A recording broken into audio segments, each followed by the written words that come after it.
What's good, y'all?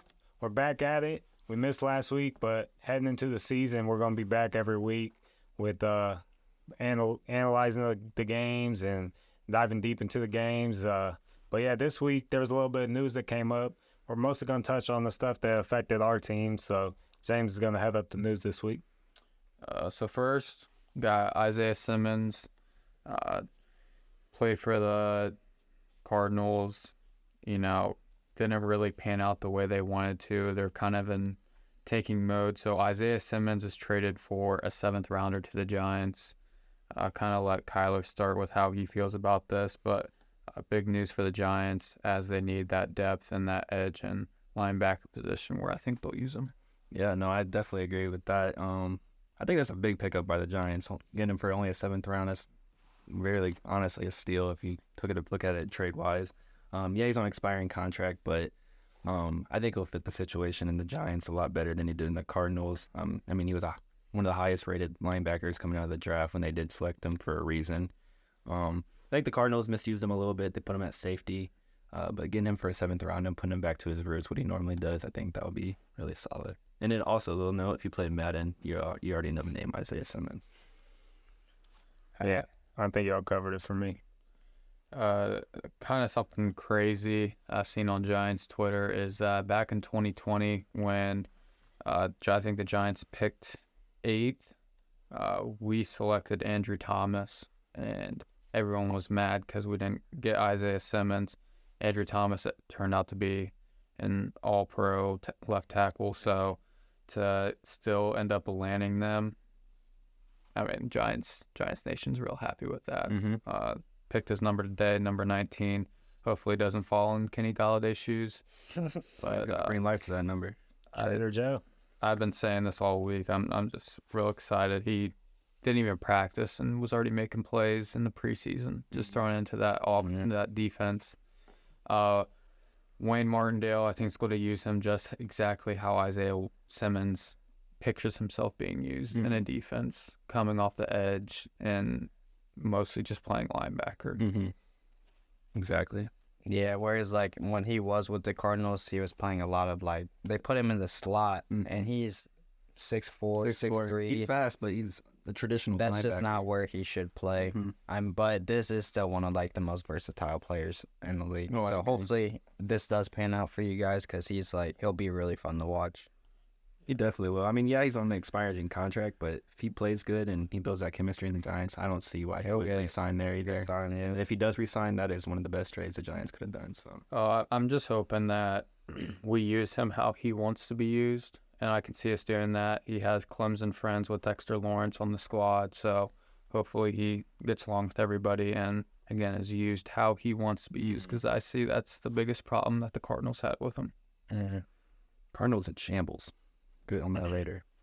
But, all right, I'm going to hop into some news about the Browns recently. There's a couple different things that happened here recently with the Browns. I guess we'll start with the biggest one, and I think us Browns fans kind of sad but also happy about is Cade York getting cut and us giving a 7th round for the Chargers. I think his name was Dustin Hopkins, who's he's automatic inside the 40. So that's a big thing for the Browns. I think preseason, if you guys watched it, showed enough. You can't be missing those. I think went 4 for 9 in field goals, which is horrible for a sophomore kicker that you picked in the 4th round. That's a really big regress. So I think we're going to be happy with making this decision. But some news that I did hear about today with Cade York, because he has the talent to be actually a really good kicker. He just doesn't have the confidence, obviously. I think the Browns are going to get him back on waivers and bring him to the practice squad for a year, kind of develop under a veteran. So that's the big thing with the Browns, and then we'll do some cuts with the Browns today. Ronnie Hickman and Siaki, the linebacker, made the final roster for the 53. Kind of sad about Austin Watkins, but I really hope we bring him back to the practice squad. But Browns are looking sharp this year, and I think preseason games really give me confidence. So we'll just have to see how they fire out week 1 against you, Nate. Yeah. There was a lot of kickers that got kicked around literally this week, and the Vikings are still stuck with Greg Joseph. So just another week of being a Vikings fan. Yeah. So I'm glad you guys are looking at me because there is a lot of we found a lot of receipts in Bengals Twitter this week. About a year ago, a little bit earlier than that, a bunch of Browns fans were saying that K. York was going to be the next Evan McPherson. I remember that. I'm one of And I held on to that, and just to see this pan out, it's just hilarious. And then you also traded a 7th rounder for a kicker that was about to get cut from their team when you could have just picked him up. I know it's a 7th rounder, but still. Yeah. No, I agree. With And then, that 7th rounder, the Giants went and got a good player. Yeah. Well, one thing I will say about that is I think the Browns did a lot with their depth already. I mean, we got a 7th round for Zadarius Smith, so it's kind of like in the same boat there. But I kind of agree with you. The kicking, we could probably got him off of the waivers as soon as that cleared. He would have been cut. But at the same time, I guess the Browns had a vision. Like, they really wanted him as that kicker. And the only reason he did get cut from the Chargers is because the other kicker is younger. Because he actually does put really good stats. I think he's like 94% under the 45-yard line kicking. So he's a pretty good kicker, but we'll just have to see how that plays out. Some other news that happened actually today goes down to the Patriots, which is a very surprising move by the Patriots. They came into the preseason with 3 quarterbacks on the roster: Mac Jones, Bailey Zappi, and Malik Cunningham, which I still have pretty high on Malik. But today, the news came out that they cut Bailey Zappi and Malik Cunningham, which was really interesting to see what's going on with the Patriots, because I don't think Mac Jones really solidified himself as the number 1 quarterback on that team yet. I mean, he is for now, but I think last year when Bailey Zappi did come in and play, he looked way better than Mac Jones. So it gives me the question, like, why would you cut him and not at least keep him as a backup? So I don't know what your guys' thoughts are on that. I think New England's trying to, if anything, kind of police the system a little bit here. We're seeing this a lot.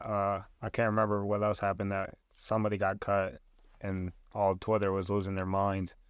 Trying to think. I can't remember, but basically with this new rule that you can only, keep basically 1 or 2 players and all that. I think that they're just going to see which one gets the most buzz and then keep one on the practice squad. So I think they're cool with either losing Zappi or Cunningham. I can see that. And So I think Cunningham, him coming out of college, obviously he wasn't better than Lamar when he was at Louisville, but I was always really high on him in college. He played very similar to Lamar, and I think even in the preseason game that he had with the Patriots, he kind of showed that by being able to run the ball and having those little flashes that you see in quarterbacks. That's the type of stuff that I like to see in like those preseason games. So like you said, Dom, I don't know what they're really going to do, but I can kind of see what you're talking about. He also had I don't know if it was an interview, but he had some comment saying that he was willing to play wherever they wanted. Yeah, he's a slash receiver, too. At the same time, like, I don't know. Some Terrell Pryor action, huh? We don't know what. We'll see how the Patriots do this year. Yep. Well, if that's it for everybody, unless they want to throw out something else in the news, the segment this week is we're going to be doing division winners. So I ranked mine, so we can touch on that a little bit, but who you guys think is going to win each division? I think we'll start in the AFC East. So I'll start real quick. I have my division ranked: Buffalo, New England, Miami, and New York. Wow. So as everybody knows, probably that's listening to this, I'm a big Bill Simmons guy. And Bill Simmons said last year it was going to absolutely be in shambles with Matt Patricia calling plays. And he was right. And this year we're going to see a whole new, I think, look from New England. Obviously, the one bright spot on their team is the defense. Now you look at their receivers and you're like, who's going to catch the ball? I agree. And who's going to throw the ball? I agree. But it's the Patriots, and I think they'll figure it out. So I think it's just a weird, sneaky team that I'd like to throw in there. Like, hey, Miami, who knows if Tua's going to remember who he is week 3. New York, their offensive line is absolute. From what we saw in the preseason, what I said about the Jets and their over-under pick, I'm feeling real good because their offensive line looked horrible. I don't know if you guys saw all that. Yeah. But they are having problems with the protections and run in the goal line, all that. So, yeah, that's just something that was sneaky. So, if you want to hop on the train, bet New England. Or don't follow the train and don't bet New England. Yeah. I'm going to give my little list for the AFC East. That kind of blew my mind a little bit. I'm looking here, and you had New York last. I have New York first. I I just think they're too talented on offense, and they have a pretty good defense. Yeah, they might have some line struggles, but even the Packers didn't even have like the greatest line when Aaron Rodgers had last year. I don't think he had the greatest line. Oh, last year. Yeah, last year. I'm not talking like the previous year. Yeah, they weren't, but I'm just saying you're putting Aaron Rodgers in with a lot more talent. Right. I just really think the New York Jets are really going to have a year. I think Buffalo will fall second, Miami Dolphins third, and I'll do the Patriots fourth. That's what my thoughts are. I mean, I think it's the Bills' division to lose. So until they lose it, they're at the top. Mm-hmm. And then I think I would go Jets just because of the firepower that you said. Right. The Dolphins, I'm low on, and then probably the Patriots. I can see that. I'm actually kind of coming out of left field with this compared to what you guys are thinking. I actually think the Dolphins are really underrated. I think they have a great defense.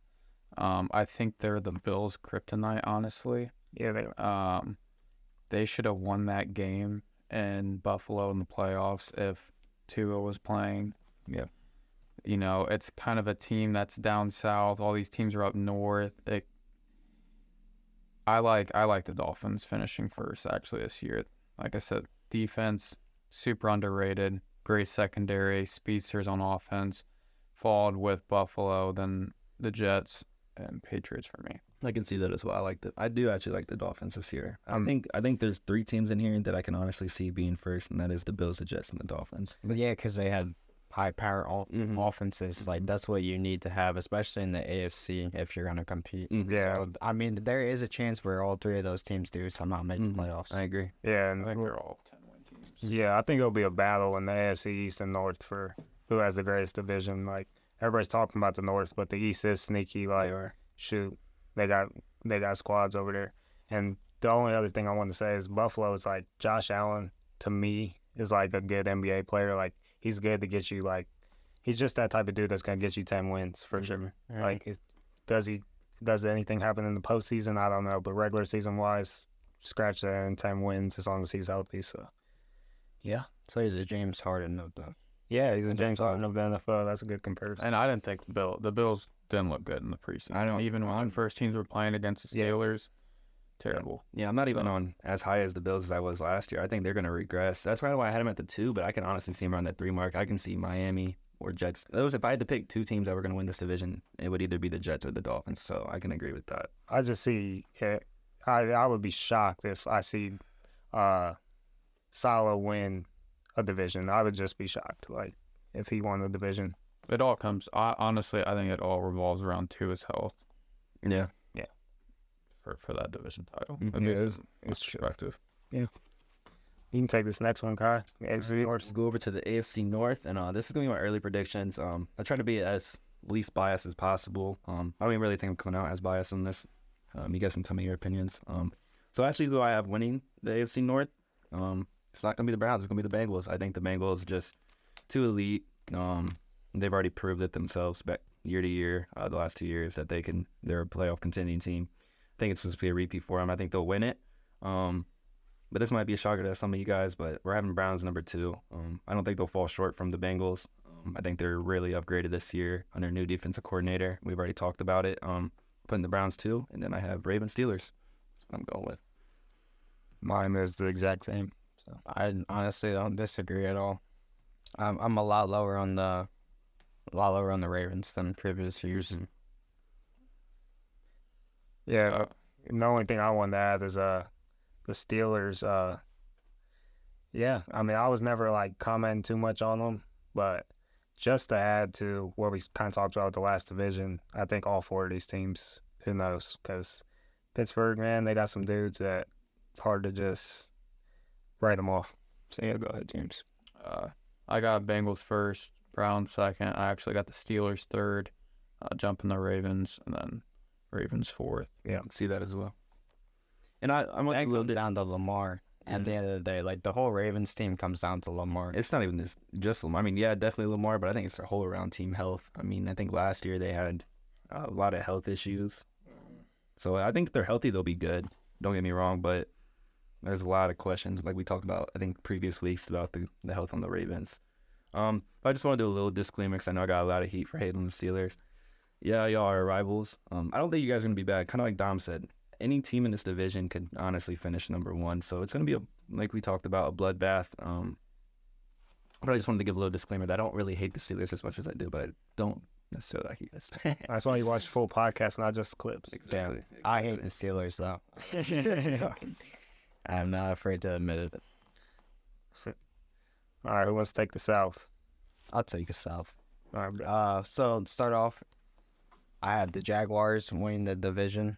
I didn't really rank these, but if I had to go, I'd probably go Titans 2. mm-hmm. And then the Colts and the Texans are going to be bad. Bad. Yeah. But I'd probably go Colts just because of the players they have in place, and then the Texans just because they are starting C.J. Stroud. The expectations, you should not expect a whole Especially from rookie whole quarterbacks. lot, but hopefully he plays well. Yeah, no, I agree exactly with that list. And I think, honestly, if we're doing any betting advice, this is the division I would hammer the Jaguars, like, as much money as possible. I think the Jaguars absolutely blow out this division. I can see the Titans be a little bit competitive, but not really. Not really at all. I think the Jaguars are a breakout team this year. I would hammer this if I was any type of bettor to win this division. Yeah. I think the Titans defense is trending towards, like, they got so many dudes that we could see them just rolling out defensive talent, kind of like the Ravens did, like, in their mid-2000s, like, because of their coach. And I think that defense is the only reason I wouldn't hammer Jacksonville, because it's hard for me to bet against that guy. So I can agree. The one thing I will say about the Titans defense, though, at least in the secondary mostly, yeah, they're very young. Yeah. At least in the secondary for the Titans. They're a very young secondary. I do like the Titans team. I really do. I just don't think with their offensive weapons, I don't think they're really that good. Compare that with a young secondary. I think they'll end up second in this team, but like I said, I just think Jaguars blow this division out. I really do. And then out of all the teams that we've already went through, where does Ryan Tannehill list on the quarterbacks? Like, if you go team by team, he's probably towards the bottom. I would quarterback list and put him around 15, 20. Like, just from the teams that we just went through. yeah. It's only, Ryan Tannehill is not a top 20 quarterback. yeah, it's only, I said like 15 to 20, but that's where I put him. I put him in like 25 to. The thing is, like, they have two rookie quarterbacks, and I don't know what the heck they're doing.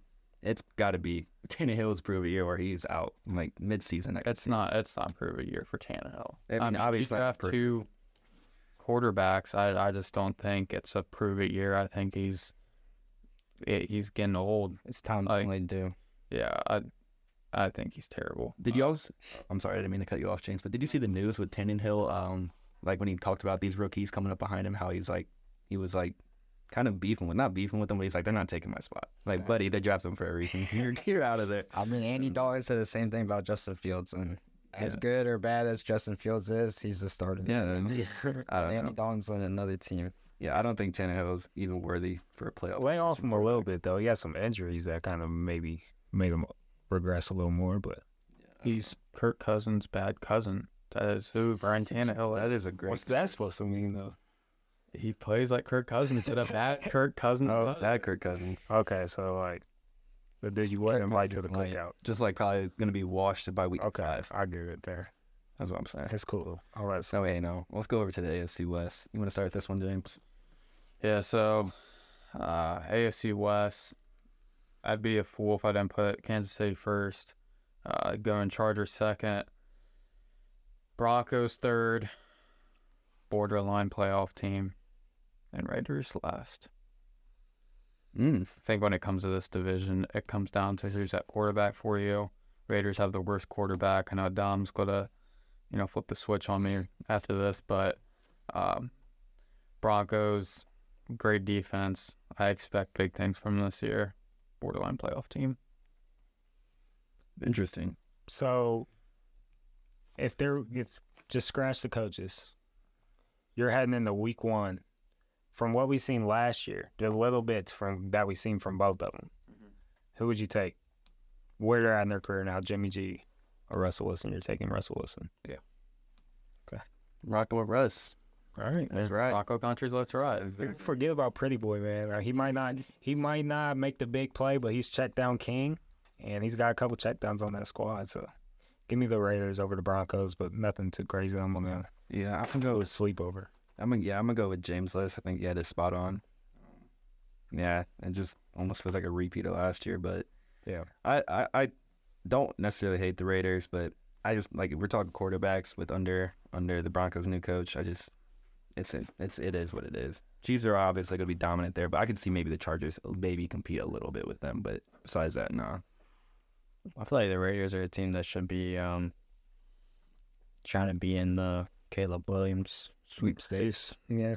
Start saying But I agree with the list that you put out. I think it's the Chiefs division will lose. I just don't see, like, the Broncos were such a failure last year. I just don't see them going below where they were with bringing in Sean Payton and Russell Wilson under his system with that defense. I guess one thing I will say real quick, I think another news thing, Jerry Judy got carted off. I think last preseason game or something he had. So that kind of leaves the question in the air: when is Judy healthy? he's not gonna be on IR. Came out today. Really? Okay, so that's good news at least. But yeah, as long as the Broncos are healthy, I think they'll be not way better, but I think they'll definitely be better than last year. But they're still in that 3 mark for me. Good old NFC East. Let's stick with James. NFC East. So the interesting thing about the NFC East is, like, I think it's like 13 years now we haven't had a repeat. Really? champion. Yeah. Interesting. Yeah. So, I mean, the last couple of years has been Eagles, Cowboys, Eagles, Cowboys. Right. I don't think Cowboys take it this year.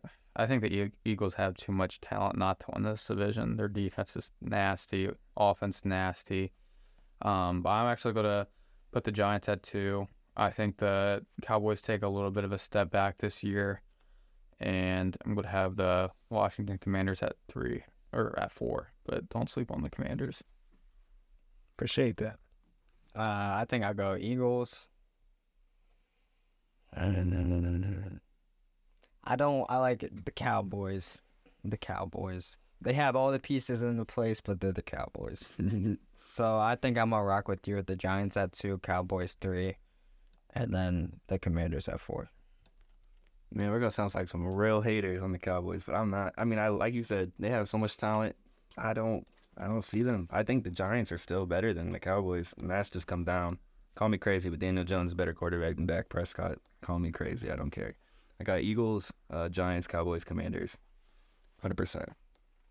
Yeah. Yeah, I mean, imagine if Dayball was the Cowboys coach right now.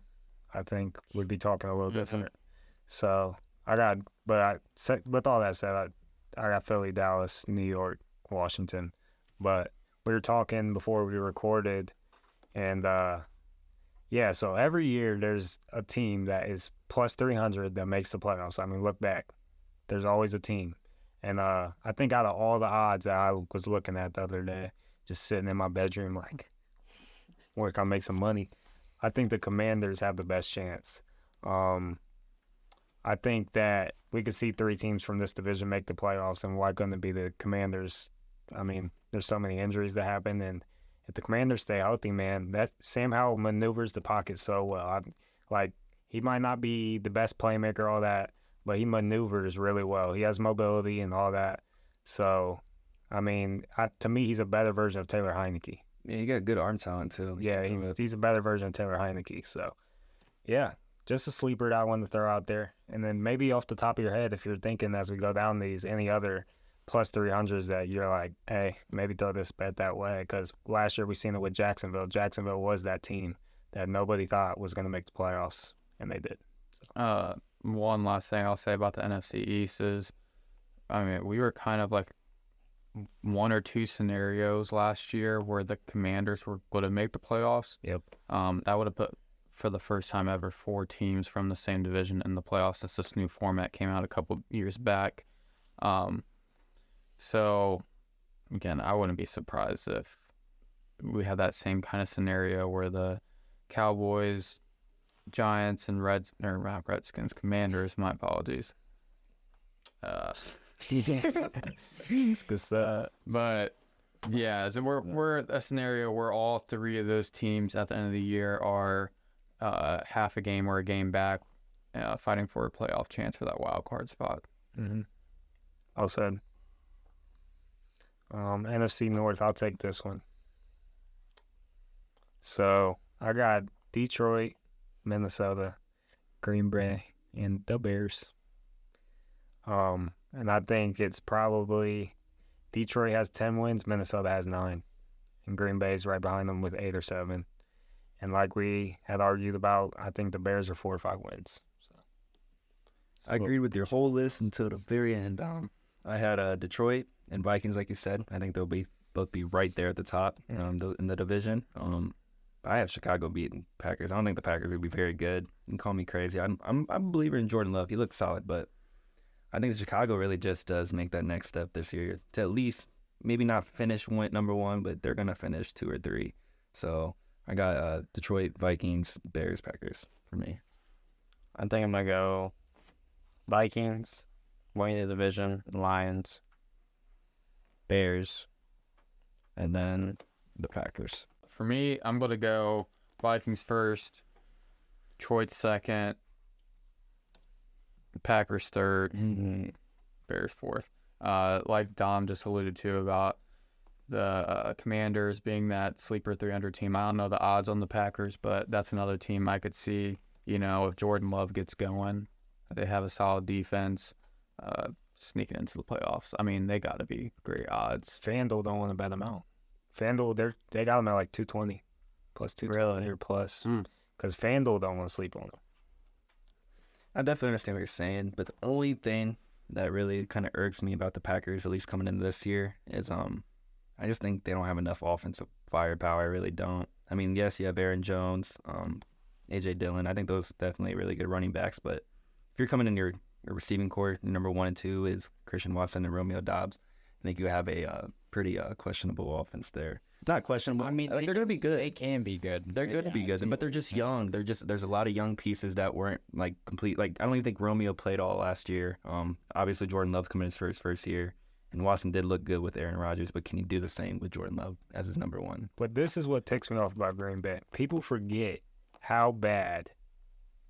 Again, this is tough to say because this is bad for a guy who's usually really, really, really good. So his bad is more like a 15 or 20 quarterback. But he was a 15 to 20 quarterback last year. I don't care what anybody says. Aaron Rodgers was throwing picks left and right in big-time games just like Kirk Cousins used to. And everybody was like, what the heck is Kirk doing? Well, he would come out there on a Sunday night football game if they say any pressure at all, and then he's barking at their coach. So it's this uphill battle where you're like, imagine just sitting in that room and you're like designing an offense and the guy next to you is leaving the next year. Like there's absolutely no way he's staying. So that kind of chemistry can definitely rock a football team, especially. So, I mean, I just think Green Bay is so talented that, like, I'm just not high on the Vikings this year.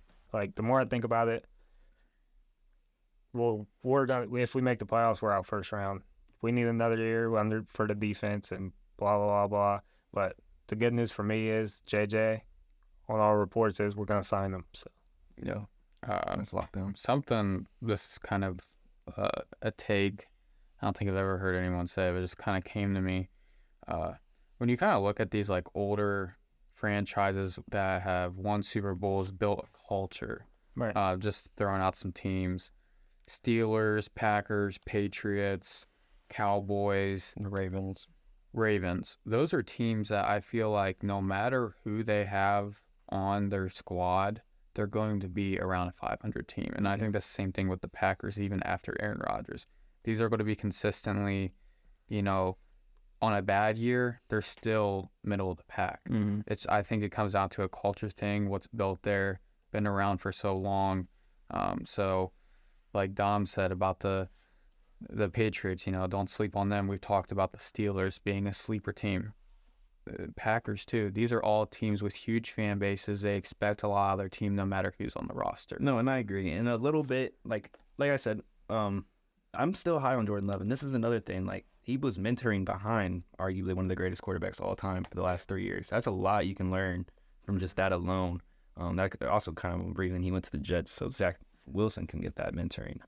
I think Jordan Love's going to be solid, but the only thing I question is like literally just like the receiving core. I don't think they're going to be. I'm just going to straight up say I don't really think they're going to be good, like at least on offense. But why don't you think Christian Watson is good? Is it because of that? No, I like Christian Watson. I really do, but it's just like there's not really like. Is there any? Maybe I'm tripping, but is there any veterans really on that receiving core on the Packers right now? Or are they all? Dude, I can't name you outside of Dobbs and Watson. I'm not gonna lie. You got Jalen Reed. Yeah, he's a rookie, I think. Yeah. I mean, I think they're gonna be a run-heavy offense. Tight end's a rookie. Yeah, but I mean, they got veteran leadership in the running backs, but and past that. But that's my only question with the Packers. But I think I'll hope I'll eat my words. I really do. But that's the only reason I have them at 4. And you don't hope you eat your words. You hope the Bears finish above them. I do. I like the Bears. Obviously, Justin Fields is a boy. But no, like you said, don't sleep on the Packers. If things come out right, they definitely are going to be at that 500 or over mark. But I think it's about time we get over to the South a little bit. Who wants to take the dumpster fire? I'm not saying it's a dumpster fire. All right, so regardless, we'll start off with the Saints. I think are going to win the division. I've been back and forth between them and the Panthers, like back and forth. But I think Derek Carr is good enough to win you a division and win you 10-plus games. Even though I think Jameis would win you more, but Derek Carr is a starter, so that's who we're rocking with. And then next, I would say the Panthers. I think the Panthers are really going to compete up there. And then, now this is also a toss-up too. I'll probably put Falcons 3 and then the Bucs at 4. But Baker Mayfield could really have like a resurgence this year. I could definitely see that happening too, but I'm going to go with that list. All right, that's actually a pretty good list. I'm going to go with my list real quick. I agree. I think the Saints Saints are definitely going to be the winner of this division here at the South. I think they have too much firepower. I really do. I like their offense a lot, and I'm not over on Derek Carr. I still like Derek Carr, so I'm gonna put Saints at 1. Surprise take. I'm gonna put the Falcons at 2. I think Desmond Ridder is gonna come out, play really well in that Falcons offense, and they're run heavy, and they got some running backs. Not obviously they got Bijan Robinson, but still got Cordell Patterson. They got Algier. I think they're gonna be a really pretty solid offense, and they made some big defensive moves this last offseason. I could see them easily taking that second spot. And surprise take, we're putting Buccaneers 3, Panthers 4th. I think Bryce Young gets hurt. I don't want to say like that, but bro is like 5'10" throwing the rock. He can't see over the line. I think one bad hit on Bryce Young. Look, being dead ass. You're telling me a 5'10" quarterback getting blindsided from behind one time, he's gonna eat that? Is he be okay? I mean, I don't know. It's a bad prediction. I don't wish no injury on anybody. I actually hope Bryce Young does good, but I just don't think he's going to be what the first overall pick should be. I'm putting Buccaneers. Baker's resurgence. Bring it back, boys. Come on. Wow. A lot to take in. It's kind of surprise thing I got going over here. Obviously, I think the Saints, veteran leadership, gets them to the top of that division. I'm actually going Bucs 2 here. I like what I saw from Baker Mayfield in preseason compared to these other young quarterbacks in this division. They have some solid talent on offense, some good players on defense, followed by the Panthers. Bryce Young, he went through his progressions. I was real high on the Panthers a couple weeks ago, but still I don't know if they have past Adam Thielen. It's just a bunch of young receivers. They got some decent running backs, but then to the Falcons, Desmond Ridder, I think he's trash. If all you can do is run the ball with your team and you have Drake London and Kyle Pitts, you can't have someone throw it to them. You're just wasting their time. We'll sleep on Desmond Ridder, y'all. I'll sleep. You can sleep on it. Is Mariota still on the roster as well? No, he plays for the Eagles now. What's outside? I think he's Mariota 2.0. No, I'm not. Absolutely. I'm not saying Ridder gonna be good by any means, but Cincinnati. I think he's tall. Came out of Cincinnati. I liked him in the draft. I was actually happy he went to the Falcons. I think he'll. It might be a hot take, but I really do think Ridder will have a decent year, at least better than when he showed last year, coming mid-season. Can you name any Falcons defensive players that they haven't signed this year? Yeah, and then got AJ Terrell. Past AJ Terrell. All right, why are we doing this, Jim? I'm just saying. Like their defense is still bad. I know they got Jesse Bates and Jeff Okuda, but like you're throwing in 2 new pieces into a secondary. They're about to learn the system, stuff like that. So like their defense still is terrible. That's just the NFC South. Outside of New Orleans, that's been the story between the Panthers and, I mean, not the Panthers. I guess what I'm trying to say here is Atlanta is always a high score game. If you turn on Red Zone, it's always like 35 to 30. Shoot, watch that quarterback show. It's can Mariota make this game-winning drive with 2 minutes left? That's what it's always about because it's so much pressure. Bro, there's just like Atlanta teams are always so bad. Like I swear. they always like whether it be any like probably MLS too.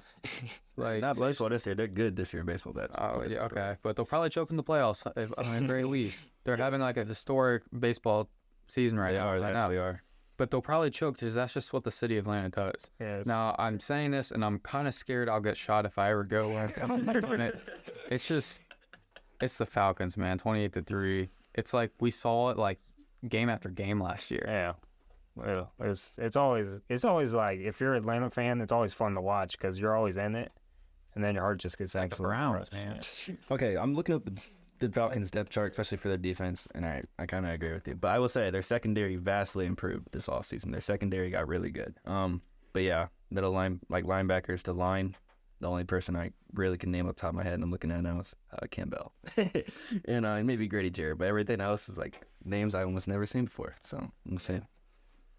Too much time on a crappy division. But the last thing I will end with is Baker and a bad offensive line does not mix well. So Tampa Bay, they're last for me. Well, it just run down Saints, Carolina, Atlanta, Tampa Bay for me. Because, I mean, talk about can't see over the line. Baker can't see over the line either. So, No, he could see over the line. He just likes to throw the ball 2 feet over our receiver's head every time. yeah, be short. All right, NFC West. Somebody take it or I will. You take it. All right. I got San Francisco, Seattle, Los Angeles, and Arizona. Another, I mean, if I had to pick another plus 300 team, it would be the Rams just because you just never know. But they're absolute dog water. This is between, this is the Niners division, and Seattle, it's like I either see an absolute bad year for Seattle or they're fighting for this division again. Like, I don't see any in between. I think they're knocking on the door for sure. Yeah, so. But yeah, I think we've talked enough about the Cardinals. Just, what? You might have to change your name after all this. I mean, what are you going to do? Show your face? But Yeah. all right, I'm gonna give my list real quick. Number one, I got might be a surprise take to you guys. I got the Cardinals 1, Seattle. No, I'm just playing with all y'all. All right, number 1, I think it's almost the exact same thing as Dom. 49ers, they have too much talent. Until the Seahawks can prove they can beat the 49ers, I like that. We're gonna rock with Brock Purdy and Sam Darnold. Seahawks knocking on the door, obviously. Rams coming back, they're a little bit more healthier. I could honestly see them pushing for maybe a 2 spot if they play well, but I don't think they have enough talent either. And then, yeah, Cardinals, dog. I'm usually in like the thought philosophy of like the best quarterback is going to win the division with their team, but like that would be Matt Stafford. The Rams suck. So it's the Niners division to lose, who have Brock Purdy, and then we have the Seahawks who have Geno Smith, and then the Rams with Matt Stafford. And then the Cardinals, we only know who the quarterback is right now. No, because they're keeping it a secret for competitive advantage. That's what they said. So Okay, so they cut Colt McCoy, who was going to be their start. Like, what's their Troy Dobbs, and it was someone else. I don't know, but I don't think this might be. this is a rare case. Us Browns fans, we might be happy because we might see another 0-16 team this year. Actually, no, I can't say that because Kyler Murray's coming back. But they're still going to be dog water because they have no one to throw it to. 0-16 team. Look at it in the charts. I don't care. 1-15 maybe. They're going to be dog though. Bad. It's kind of hard to disagree with you guys. Like, I kind of like the Rams a little more than what you guys are saying. I like Matt Stafford and Cooper Kupp if they both stay healthy, but kind of the same list you guys got going here. San Fran, Seattle, LA, and then the Cardinals. Cardinals. Just really quick. I know it's a little not really off topic. I don't really like bashing teams like this, and we talked about it. But if any of you guys play Madden, the Cardinals' overall rating is 72 overall. Do you know how bad of a team you have to be to have a 72 overall? And they traded two of they had so they had 6 players that were over 80 on Madden. They got rid of 2 of them. They have 4 players over 80 overall. This might honestly be one of the worst teams you've seen in the NFL division in a sec. I'm being dead serious. I know, a bunch of Cardinals fans, I saw this today, are, praying to Lord that Buda Baker gets traded. And the reports are coming out, he's probably about to get traded mid-season. He has a big contract, but they want what's best for that guy at this point. Yeah. They just know how bad their franchise is. Yeah. It is. I guess a real question. I know we kind of went through all our divisions already, but I guess we have a little small talk here at the end. Do you think, honestly, because I think the Cardinals are going to have the number 1 pick, do you think they move off of Kyler Murray for Caleb Williams in the offseason? Yes. Yeah. I think they definitely do. And I think they can get some good value for Kyler. Mm-hmm. Well, I don't know, because if you have the first pick and you know they're picking a quarterback, you're probably not going to get as much as you want. But Kyler Murray's still really good. Don't get me wrong. The only thing with them is the Cardinals brought in Cliff Kingsbury because they're drafting Kyler Murray number 1 overall because of that connection that they had. Mm-hmm. I feel like that was almost like a package deal. Mm-hmm. Whereas Kyler Murray has had all these seasons to be good, and he's really has not been that good. Mm-hmm. So if they are in that position, I mean, they really could take a quarterback, or they could, if they do believe in Kyler Murray, then the number 1 overall pick would net you back so much capital. One thing I will say with the Cardinals, I think, and when we talked about it with the offseason moves, how I really like what they did, at least setting them up for the future. They have 2 arguably top 5 first-round picks next year. Caleb Williams, I think, is almost a lock for number 1 overall. I actually seen comparisons on today on Twitter. They were calling him a mix of Patrick Mahomes and Josh Allen just because of the size and his arm ability. I think Caleb Williams is going to be a very good player once he's to the NFL. And they got Marvin Harrison, another elite receiver that's going to be coming in. So I just think it's really interesting what the Cardinals could do in these next couple of years, even though they're going to be bad this year. Real quick, and then we'll wrap it up. But I'm sick of these comparisons, man. I'm sick of people like what's next? Are we gonna start calling Myles Garrett and Lawrence Taylor? I just gotta know, because comparing up and comers to legends just ain't my cup. No, I agree. But I'm just saying that wasn't you that did that. No, I'm just saying people that do that is the wild. messenger. But I will say Caleb Williams is probably going to be one of the best For sure. prospects as a quarterback seen in a second. I will say that. For sure. But I also agree with you. I don't like the comparison of all these legends because every player's different. Bro. People do that. It's so annoying because we hear every I mean, we heard it about Anthony Richardson. He's going to be a 2016 Cam Newton. It's just it's just compare. Yeah, obviously, yeah, but but I really hate it the most when I'm watching the game and Pat Fryermuth catches a touchdown. And he's like, "Oh my gosh, Tim, I think that was a Rob Gronkowski." And I'll be like, "Bro, come on, man." I don't know, pump the brakes, man. It's crazy. The only person with a reliable comparison in my eyes is Daniel Jones and Eli Manning. I mean, you look at it, they got the same personality. oh my god. I think the only argument for comparisons, no, there's not even really. I mean, Patrick Mahomes. I mean, he's not even close to Tom Brady's level, but I think maybe end of career could maybe be up there with him. Yeah, that's not. That's not a comparison, though. Yeah. I'm just saying that's no one plays like Patrick Mahomes. No one does. Yeah. It's like Ben Simmons. Oh, well, he's the next LeBron. No, bro. I know. But all right, y'all. That was a good episode. Stay tuned next week. We're gonna have one more episode before the season starts. So check back with us, see what we're thinking about this first slate of games. But game picks. Game picks. Stay tuned. Subscribe, follow us on Spotify, leave 5 stars, comment, tell your mama's mama and your goldfish. Definitely don't go fish. Peace.